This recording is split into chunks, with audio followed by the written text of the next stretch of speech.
Hello YouTube, my name is Joshua. I thought I'd do a quick update. Um, Basically, I'm going to show you a couple things. Then I basically did put a updated pulley and mount on my water pump rig and fixed my grandpa's air compressor. I actually put the wire back on and then test ran it, and you'll see that in the second clip. Well, let's get into it. Basically, like a day after that video was made, not when it was edited and put up, I got this. Sorry, that's 10:30 alarm. 2-inch impeller. What do you see down there? That's a heating coil. This is a little 300 watt-ish heater. 212 watts at 100 volts of what the motor is. 306 at 120, 286 at 115.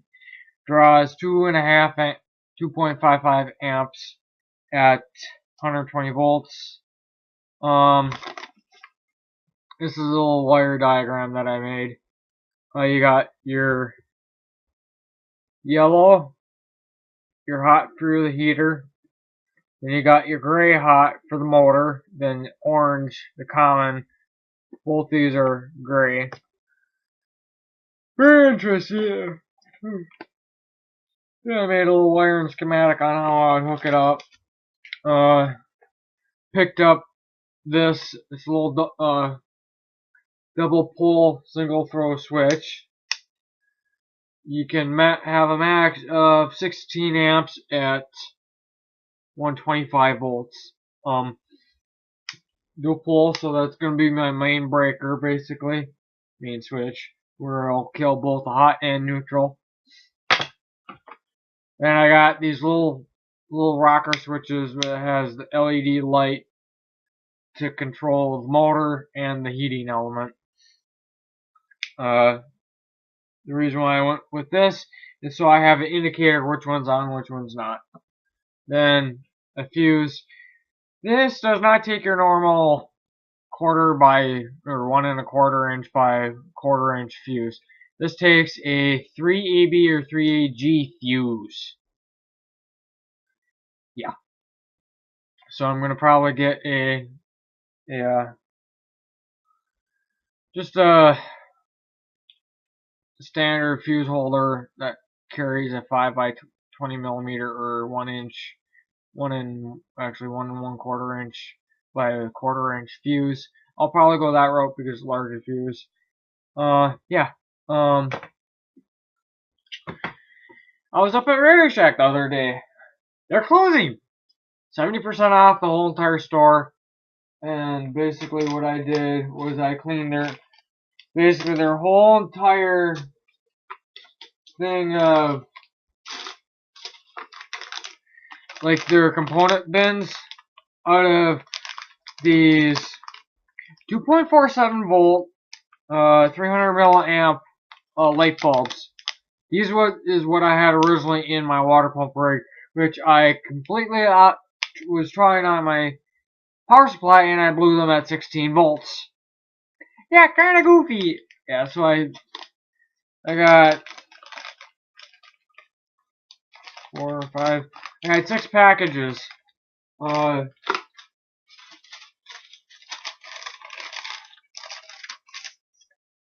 got them for, let's see, $1.17 each times 6.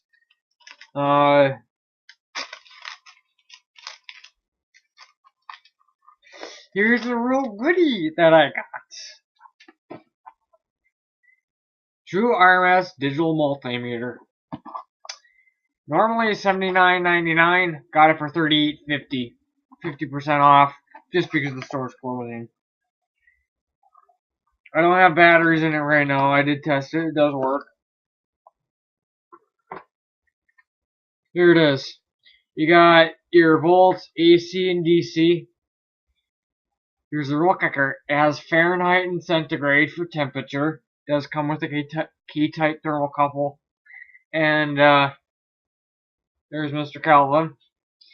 You got your microamps. You got milliamps. You got ohms and capacitance right there. Right there. Continuity diode checker. Hertz and logic. The hertz is meant for setting. What I'm going to use this to set generators. Technically, what you're supposed to do is set at the rated load that you want to run on that generator. Set the engine at 60 hertz, not 120 volts or 240 volts. Because 60 hertz is what really causes malfunctions in electronics. So you could take a cheap Chinese generator, load it up on how much power you're going to put on it, and dial it in to 60 hertz. And it will be good. It will be alright for some electronics, but not for very sensitive high-end laptops or TV. TVs would be fine. I think they're governed. If you have it at that loaded up state, like what I'm going to do is I'm going to load up the 825 watts on that low one and set it at 60 hertz, so I know that this also can test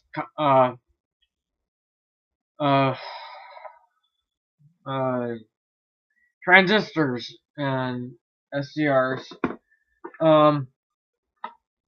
Here, guess why there's a USB port? This comes with software that you can put on your laptop and do data logging with. Yeah. This I've had my eye on this for a long time. You've seen my other multimeter, that yellow one. That doesn't measure hertz temperature. Yeah.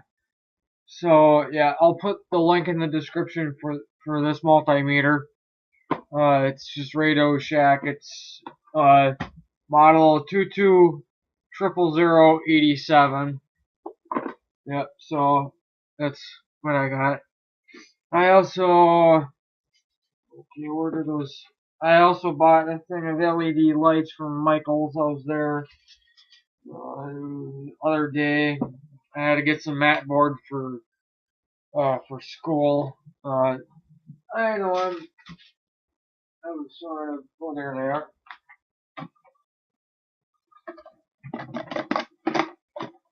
are.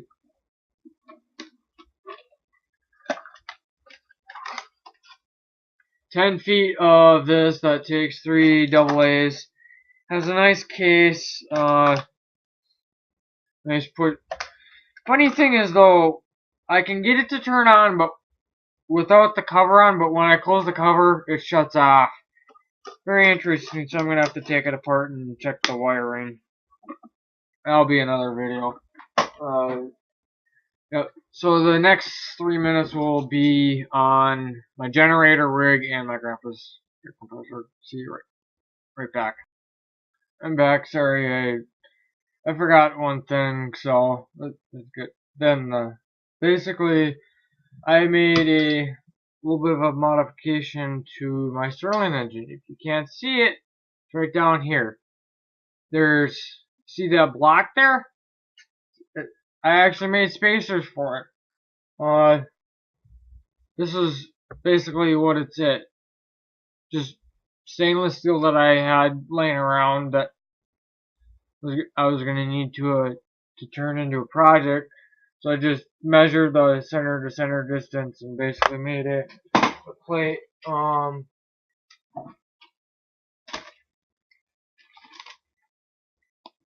Here's my calculations that I did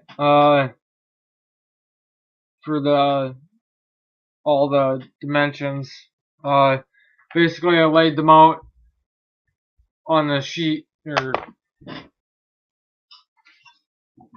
on this piece. You can see it's been cut. That blue is basically blue dye that you can use to mark stuff. That's what I did. I basically marked the center all the way down, and I marked the spaces for the holes. Took me a bit, but I got it. I had a friend help me on the bandsaw spray coolant while I fed this through, and it was easy, boop boop, right through. So easy enough. I made 6 of these. How to get real short bolts, longer bolts. These are M4 by like 0.8 or by yeah 0.8 or whatever. Got new ones. They're M4 by 12 bolts. There's 3 of them. I would say this would be probably a 16th or 8th inch. 16th, I believe, for thickness for these. I made 6 of them, 3 of them, and now look at all that room underneath the burner. And I'm gonna fire that up one of these days. Now back to the water pump rig. I did get the new mount installed, the new pulley. This is what it looks like, and much better alignment between here and this. This is the old mount. It's cracked here and cracked here. I mistakenly drilled the holes for this one undersize, but the number 28 drill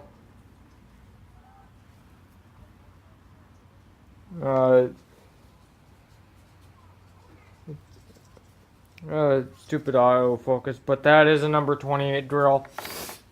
I just drilled them out. Now it fits much better. I loosen these little staples up just so they're not pinching the wire so much. I might be adding a LED strip light here. I'm not totally sure about that. Haven't fired it up, just did that for today. And also, here's the air compressor that I was talking about. Old cord was put on. Still runs like it's, yeah. I think what happened is one of these cords in here grounded out and it tripped the breaker. I think that's what was the problem. This pump still runs. I just stripped the ends of the old cord just to get some fresh ends onto the motor. That's about it. Cooler's still being a stinker. Haven't touched that. And then I also scored this base from work. Nice heavy duty base. And then this cart, this dolly from work also that I'll be using to move around projects on a hard concrete floor. Car's doing just fine. Yeah, you can see I had to dig through, so I will be probably doing a cold start on that when it warms out. Yep, so I thought I would give you guys a very, very quick update.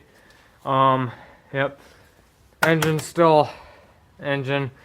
I might redo that. I was having a problem of gas getting into the carb after I shut it off. But I think what happens is this fuel right here gets sucked in, then goes into the bowl. Or I'll probably just leave it as is. Who knows? It's windy out, and yeah. Yep, thought I'd do this real quick update. Thanks for watching. Please comment, rate, and subscribe, and I'll see you in the next video. Bye.